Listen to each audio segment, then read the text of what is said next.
Hello दोस्तों, नमस्कार। स्वागत है आपका अपने आरटीएस न्यूज चैनल में, जहां हम आपको बताने वाले हैं आज की बड़ी खबरें और मुख्य समाचार। दोस्तों, आज की बड़ी खबरें और मुख्य समाचार को फटाफट से लेकर आपके सामने जुड़ चुके हैं। चलिए आज की बड़ी खबरें और मुख्य समाचार को विस्तार से बताते हैं। इससे पहले आप वीडियो को लाइक नहीं किए हैं तो वीडियो को लाइक कर ले, चैनल को सब्सक्राइब कर ले, साथ में बेल आइकन भी प्रेस कर ले।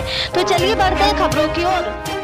आपको बता दें कि रविवार को दिल्ली एनसीआर समेत पूरे देश में लोग नए साल का जश्न मनाने में लगे हैं। हर ओर खुशियों का माहौल है, लेकिन इस बीच आम जनता को एक झटका भी लगा है। आज से पूरे देश में कमर्शियल गैस सिलेंडर की कीमत में 25 रुपए का इजाफा हो गया है। गैस वितरण कंपनियों ने नए साल के पहले दिन यानी 1 जनवरी को आम लोगों को एक बड़ा झटका दिया है।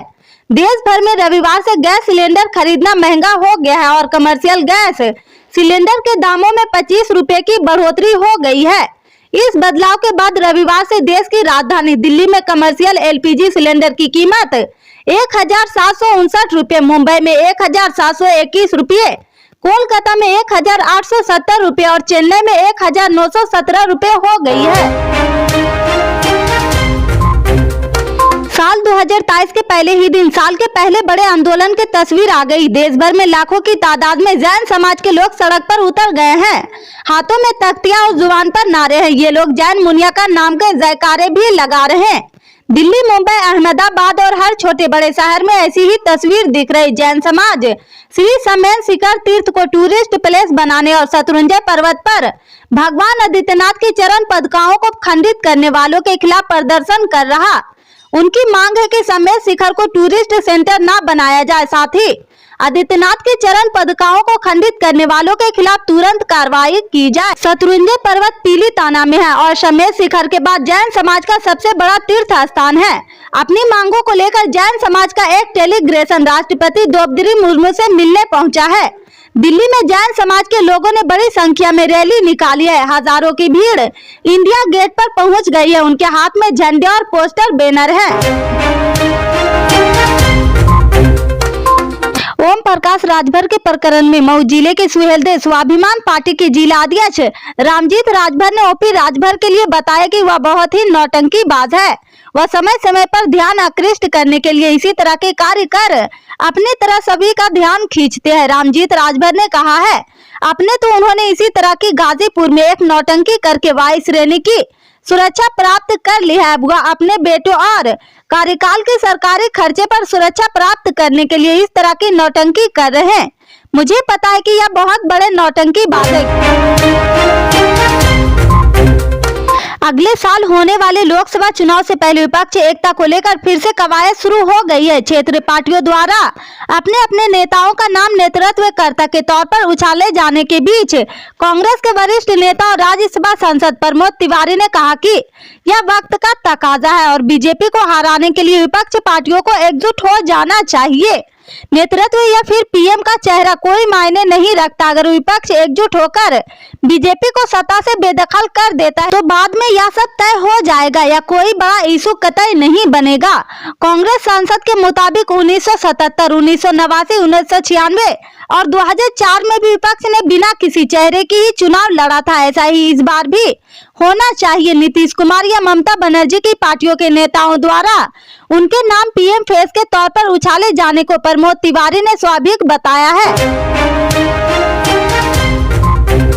रूस में रेस्पिरेटरी इन्फेक्शन के मामले में बढ़ोतरी देखी गई। ये मौजूदा उछाल न केवल कोरोना वायरस बल्कि स्वाइन फ्लू के कारण आया है। टास की ओर से किए गए पोल में विशेषज्ञों का मानना है कि नए साल के जश्न के बाद स्थिति में सुधार होना चाहिए, लेकिन फरवरी में दूसरी लहर शुरू हो सकती है। Gamaleya national research centre for microbiology के वरिष्ठ शोधकर्ता अनातोली अल्तसेटिन ने टास को बताया कि मुझे लगता है कि जनवरी और फरवरी ऐसे महीने होंगे जहां विभिन्न रेस्पिरेटरी वायरल संक्रमण के केस बढ़ते देख सकते हैं। न केवल सैर कोविड-2 बल्कि इनमें फ्लू और कोरोना वायरस दोनों शामिल है। वर्ष 2022 की विदाई हो चुकी है और नए वर्ष 2023 का स्वागत किया जा रहा। वर्ष 2022 कई मायने में खास रहा है। अगर भारतीय जनता पार्टी की नजरों से देखें तो पार्टी ने उत्तर प्रदेश, उत्तराखंड, गोवा, असम और गुजरात जैसे राज्यों के विधानसभा चुनाव में ऐतिहासिक जीत हासिल करते हुए सत्ता में वापसी की है।